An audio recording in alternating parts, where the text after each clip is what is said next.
అంతర్జాతీయ current affairs 1. ఇటీవలి నివేదికలు వైట్ లంగ్ సిండ్రోమ్ గా పిలువబడే న్యూమోనియా వంటి అనారోగ్యం కేసుల్లో పెరుగుదలను ఎదుర్కొన్న మొదటి యుఎస్ రాష్ట్రంగా ఒహియోను హైలైట్ చేసింది.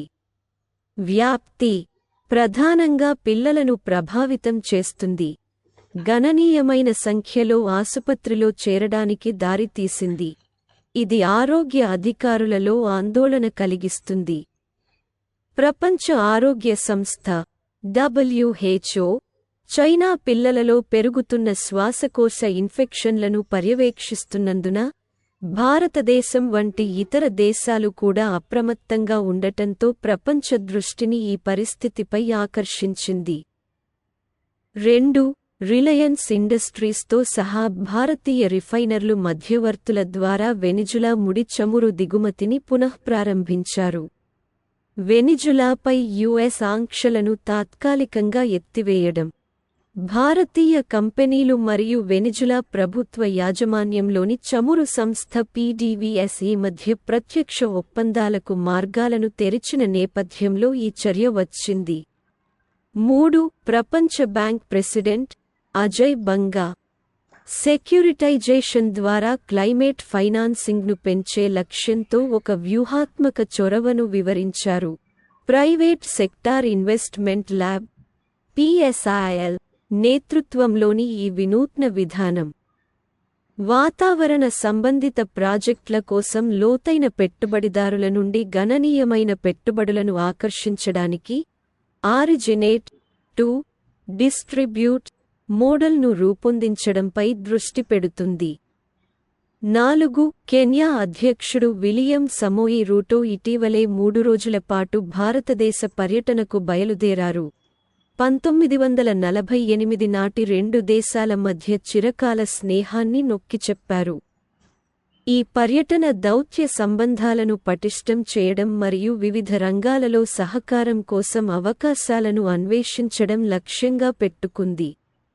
ప్రధానమంత్రి మోడీతో సంయుక్త ప్రెస్ మీట్ సందర్భంగా కెన్యా తన వ్యవసాయ రంగాన్ని ఆధునీకరించడానికి భారతదేశం $250 మిలియన్ క్రెడిట్ను అందించనున్నట్లు ప్రకటించారు. ఆర్థిక సహకారం కోసం కొత్త అవకాశాలను అన్వేషించడానికి ఇద్దరు నాయకులు నిబద్ధతను వ్యక్తం చేశారు. కెన్యాకు విశ్వసనీయ అభివృద్ధి భాగస్వామిగా భారతదేశం పాత్రను ప్రధాని మోదీ పేర్కొన్నారు. 5. చైనా యొక్క ప్రతిష్టాత్మకమైన belt and road initiative BRI నుండి ఇటలీ అధికారికంగా వైదొలిగింది. ఇది పాల్గొనే ఏకైక G7 దేశంగా దాని మునుపటి వైఖరి నుండి గణనీయమైన నిష్క్రమణను సూచిస్తుంది. ఇటలీ ప్రారంభంలో 2019లో అప్పటి ప్రధానమంత్రి గియుసెప్ కాంటే ప్రభుత్వంలో చొరవలో చేరిన 4 సంవత్సరాల తర్వాత ఈ చర్య వచ్చింది. ఈ నిర్ణయం దీర్ఘకాలంగా ఊహించినది మరియు చైనాతో దాని సంబంధానికి మరియు విస్తృత ప్రపంచ భౌగోళిక రాజకీయ ప్రకృతి దృశ్యానికి ఇటలీ యొక్క విధానంలో వ్యూహాత్మక మార్పును సూచిస్తుంది. 6. పశ్చిమ సుమత్రాలో ఉన్న ఇండోనేషియా యొక్క మౌంట్ మరాపి ఇటీవల విస్ఫోటనం చెందింది. ఇది ఒక విషాద సంఘటనకు దారితీసింది. ఫలితంగా ప్రాణ నష్టం మరియు అనేక మంది పర్వతారోహకులు అదృశ్యమయ్యారు. డిసెంబరు 3, 2023న విస్ఫోటనం సంభవించింది. చుట్టుపక్కల ఉన్న వారిని ఖాళీ చేయడానికి అధికారులు పెనుగులాడడంతో చాలామంది ఆశ్చర్యపోయారు. 7. తరచుగా యూదుల క్రిస్మస్ అని పిలుస్తారు. హనుక్కా లేదా చానుకా అనేది 8 రోజుల పాటు జరుపుకునే పండుగ, సాధారణంగా డిసెంబర్ నెలలో. దీనిని లైట్ల పండుగ అని కూడా అంటారు. ఈ ఏడాది డిసెంబర్ 7 నుంచి డిసెంబర్ 15 వరకు హనుక్కా ఉత్సవాలు జరుగుతాయి. 8. సాంప్రదాయ బొగ్గు ఆధారిత విద్యుత్ ప్లాంట్ల నుండి వైదొలగడానికి మరియు విదేశీ సాంకేతికతలపై ఆధారపడటాన్ని తగ్గించడానికి చైనా తన అన్వేషణలో ఒక ముఖ్యమైన మైలురాయిని సాధించింది. ఇటీవల తూర్పు షాండాంగ్ ప్రావిన్స్లోని షిడావో బే అణు విద్యుత్ ప్లాంట్ వాణిజ్య కార్యకలాపాలను ప్రారంభించింది. ఇది తదుపరి తరం గ్యాస్ కూల్డ్ న్యూక్లియర్ రియాక్టర్ల యుగానికి నాంది పలికింది. కార్బన్ ఉద్గారాలను తగ్గించడానికి మరియు స్థిరమైన ఇంధన భవిష్యత్తును భద్రపరచడానికి చైనా నిబద్ధతకు ఈ పరిణామం కీలకం. 9 డిసెంబర్ 11న జరిగిన చారిత్రాత్మక ఓటింగ్లో EU మాజీ నాయకుడు డొనాల్డ్ టస్క్ దాదాపు దశాబ్దం తర్వాత పోలాండ్ ప్రధానమంత్రిగా తిరిగి వచ్చారు. ఇది 8 సంవత్సరాల తుఫాను జాతీయ సంప్రదాయవాద పాలన నుండి గణనీయమైన మార్పును సూచిస్తుంది. టస్క్ నాయకత్వం ప్రజాస్వామ్య ప్రమాణాలను పునరుద్ధరించడానికి మరియు యూరోపియన్ మిత్రదేశాలతో సంబంధాలను మెరుగుపరచడానికి వాగ్దానాలతో కొత్త, ఐరోపా అనుకూల యుగానికి నాంది పలుకుతుందని భావిస్తున్నారు. 10 ఐక్యరాజ్యసమితి 10 సంవత్సరాల తర్వాత మాలిలో తన దశాబ్దాల శాంతి పరిరక్షక మిషన్ను అధికారికంగా ముగించింది. హింసాత్మక తీవ్రవాదం యొక్క తీవ్రతరం అవుతున్న ముప్పును పరిష్కరించడంలో శక్తి సరిపోదని ప్రభుత్వం చేసిన వాదనకు ప్రతిస్పందించింది. ఈ చర్య ప్రపంచవ్యాప్తంగా 300 మంది సిబ్బంది ప్రాణనష్టంతో అత్యంత ఘోరమైన శాంతి పరిరక్షక మిషన్ ముగింపును సూచిస్తుంది. 2012 నుండి ఇస్లామిక్ తీవ్రవాద తిరుగుబాటు నుండి మాలి నిరంతర సవాళ్లతో పోరాడుతున్నందున ఉపసంహరణ జరిగింది. 11 ఒక ఆశ్చర్యకరమైన సంఘటనలో అజర్బైజాన్ మరియు అర్మేనియా మధ్య దీర్ఘకాలంగా కొనసాగుతున్న ప్రతిష్టంభన ఊహించని తీర్మానాన్ని కనుగొంది. 2024లో ఐక్యరాజ్యసమితి వాతావరణ మార్పు సదస్సు COP29 ని అజర్బైజాన్లోని బాకు నిర్వహించేందుకు వేదికను సిద్ధం చేసింది. ఖైదీల స్వాప్ సెటిల్మెంట్లో భాగంగా ఈ తీర్మానం ఉద్భవించింది. భౌగోళిక రాజకీయ డైనమిక్స్ మరియు వాతావరణ మార్పులను ఎదుర్కోవడానికి ప్రపంచ ప్రయత్నాల మధ్య సంక్లిష్ట సంబంధాన్ని నొక్కి చెబుతుంది. 12 ఐక్యరాజ్యసమితి యొక్క కొత్త నివేదిక ప్రకారం మయన్మార్ 2023లో ఆఫ్ఘనిస్తాన్ను అధిగమించి ప్రపంచంలోనే అతిపెద్ద నల్లమందు మూలంగా అవతరించింది. ఈ మార్పు మయన్మార్ యొక్క అంతర్యుద్ధం మరియు ఆఫ్ఘనిస్తాన్లో నల్లమందు సాగులో గణనీయమైన క్షీణతతో ఆజ్యం పోసిన సాగు విస్తరణకు వరుసగా 3వ సంవత్సరం కారణమని చెప్పబడింది.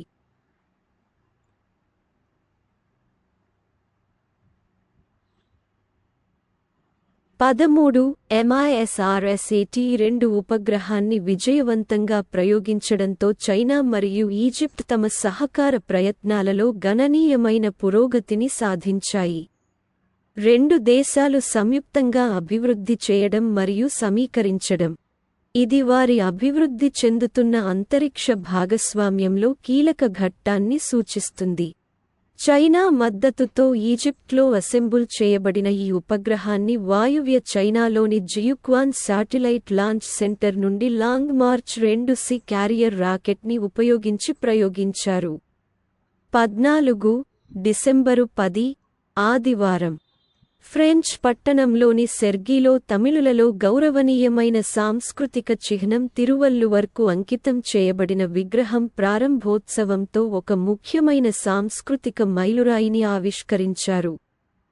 భారతదేశం మరియు ఫ్రాన్స్ మధ్య శాశ్వతమైన సాంస్కృతిక సంబంధాలను నొక్కిచెప్పే ఈ కార్యక్రమం ప్రత్యేక ప్రాముఖ్యతను కలిగి ఉంది. 15 ఒక సంచలనాత్మక అభివృద్ధిలో ప్రపంచంలోని అత్యంత లోతైన మరియు అతిపెద్ద భూగర్భ ప్రయోగశాల యొక్క కార్యాచరణతో భౌతిక శాస్త్ర రంగంలో చైనా ఒక ముఖ్యమైన మైలురాయిని సాధించింది. ఒక నివేదిక ప్రకారం లోతైన భూగర్భ మరియు అల్ట్రా తక్కువ radiation back ground facility for frontier physics experiments DURF అని పిలువబడే భౌతిక శాస్త్ర ప్రయోగశాల 2400 మీటర్ల లోతుకు చేరుకుంటుంది. 16 డిజిటల్ యుగం అపూర్వమైన కనెక్టివిటీకి నాంది పలికింది. అయితే సోషల్ మీడియా ప్లాట్ఫారంలలో పిల్లలు ఎదుర్కొనే సంభావ్య హాని గురించి కూడా ఆందోళన వ్యక్తం చేసింది. ప్రధానమంత్రి రిషి సునక్ నేతృత్వంలోని యూకే ప్రభుత్వం ఇటీవల ఆన్లైన్ భద్రతా చట్టం అమలులోకి వచ్చినప్పటికీ 16 ఏళ్లలోపు యువకులను ఆన్లైన్ ప్రమాదాల నుండి రక్షించడానికి అదనపు చర్యలను పరిశీలిస్తోంది.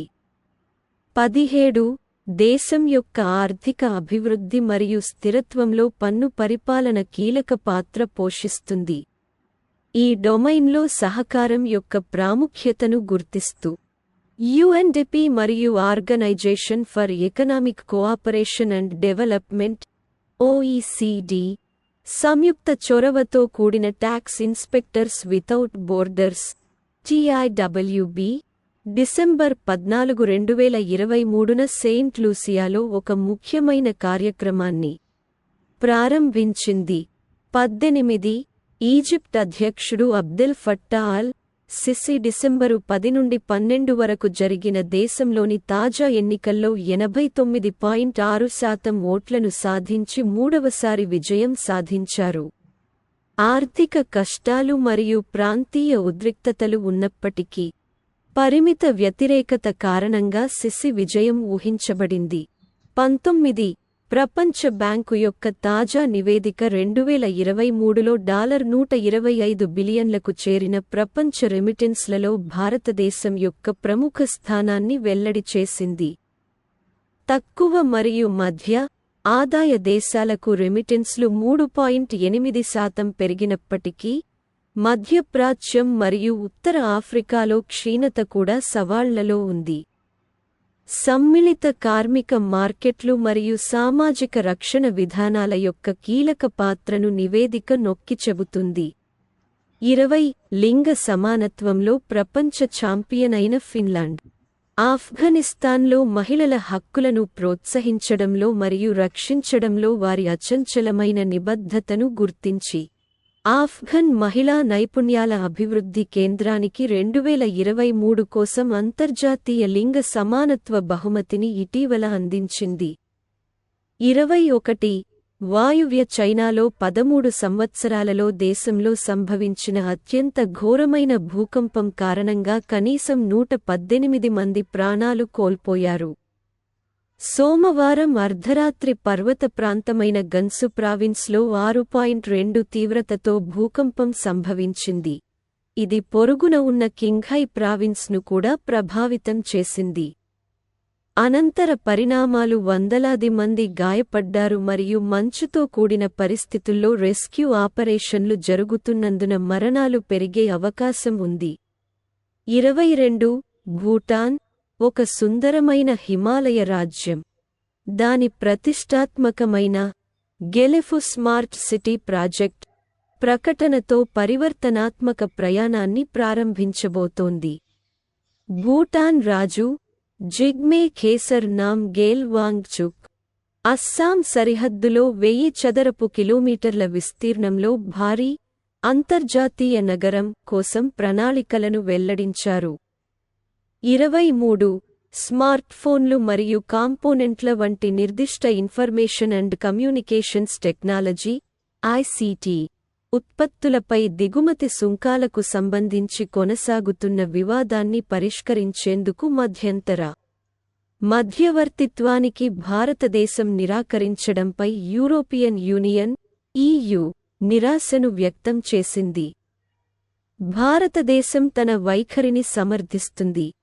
తాత్కాలిక ఒప్పందాలు శాశ్వత స్టాండింగ్ బాడీకి అప్పీల్ చేసే హక్కును బలహీనపరుస్తాయని మరియు WTO అప్పీలేట్ బాడీ పనితీరును పునరుద్ధరించాల్సిన అవసరాన్ని నొక్కి చెబుతుంది. 24 ఒక మైలురాయి నిర్ణయంలో పూర్తిగా డెమోక్రాటిక్ గవర్నర్లచే నియమించబడిన న్యాయమూర్తులతో కూడిన కొలరాడో సుప్రీంకోర్టు US రాజ్యాంగంలోని తిరుగుబాటు నిబంధన ప్రకారం మాజీ US అధ్యక్షుడు డొనాల్డ్ ట్రంప్ అధ్యక్ష పదవికి అనర్హుడని ప్రకటించింది. అధ్యక్ష అభ్యర్థిని అనర్హులుగా చేయడానికి 14వ సవరణలోని సెక్షన్ 3ని మొదటిసారిగా ఉపయోగించడాన్ని ఈ చర్య సూచిస్తుంది. 25 నోమా క్యాన్సర్ ఓరిస్ లేదా గ్యాంగ్రేనస్ స్టోమాటిటిస్ అని కూడా పిలుస్తారు. ఇది ఇటీవల ప్రపంచ ఆరోగ్య సంస్థ WHO యొక్క నిర్లక్ష్యం చేయబడిన ఉష్ణమండల వ్యాధుల ఎత్గ్లు జాబితాలో చేర్చబడింది. ఈ చర్య ఈ అరుదైన ఇంకా తీవ్రమైన ఇన్ఫెక్షన్ను ఎదుర్కోవడానికి అవగాహనను పెంచడం, పరిశోధనను ప్రేరేపించడం, సురక్షితమైన అన్వేషణ మరియు ప్రయత్నాలను తీవ్రతరం చేయడం లక్ష్యంగా పెట్టుకుంది. నోమా ప్రధానంగా ఉష్ణమండల మరియు ఉపోష్ణమండల ప్రాంతాలలోని పేద వర్గాలను ప్రభావితం చేస్తుంది, ముఖ్యంగా 2 నుండి 6 సంవత్సరాల వయస్సుగల పిల్లలను లక్ష్యంగా చేసుకుంటుంది.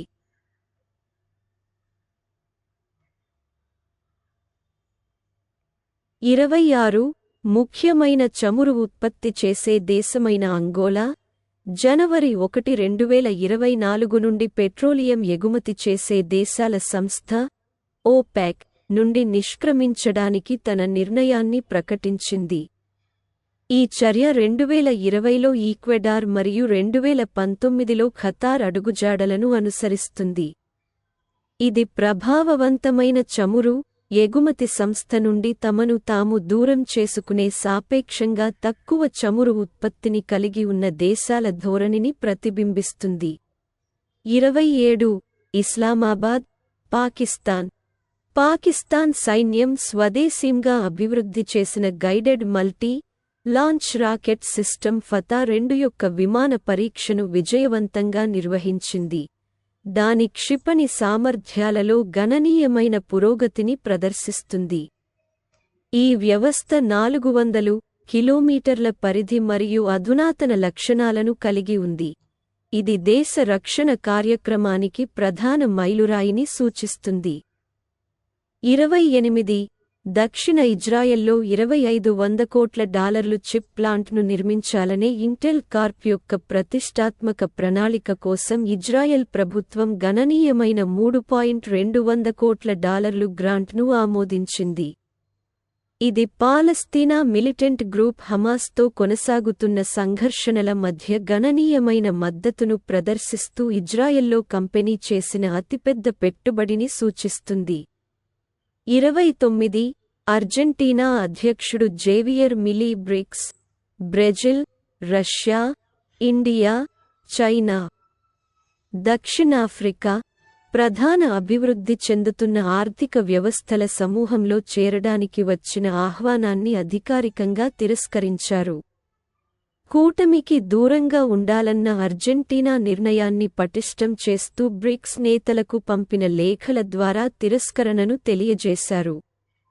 సాంప్రదాయ రాజకీయ పార్టీలపై గణనీయమైన ఎన్నికల విజయం తర్వాత ఇటీవల పదవిని స్వీకరించిన స్వేచ్ఛావాద బయటి వ్యక్తి, అర్జెంటీనాను బ్రిక్స్తో పొత్తు పెట్టుకోవద్దని తన ప్రచార సమయంలో ప్రతిజ్ఞ చేశాడు. 30 శాస్త్రీయ అన్వేషణలో కీలక ఘట్టాన్ని సూచిస్తూ చైనా తన అద్భుతమైన సముద్ర డ్రిల్లింగ్ నౌక మెంగ్జియాంగ్ను ప్రవేశపెట్టింది. 150 పరిశోధనా సంస్థలు మరియు కంపెనీల సహకారంతో చైనా జియోలాజికల్ సర్వేచే అభివృద్ధి చేయబడిన ఈ నౌకకు చైనీస్ భాషలో డ్రీమ్ అని పేరు పెట్టారు. ఇది దాని ప్రతిష్టాత్మక మిషన్ను ప్రతిబింబిస్తుంది. మెంగ్జియాంగ్ భూమి యొక్క క్రస్ట్లోకి చొచ్చుకుపోవాలని మరియు మాంటిల్ యొక్క రహస్యాలను లోతుగా పరిశోధించాలని లక్ష్యంగా పెట్టుకుంది. ఈ నిర్దేశించని భూభాగంలోకి మానవత్వం యొక్క ప్రారంభ ప్రవేశాన్ని సూచిస్తుంది.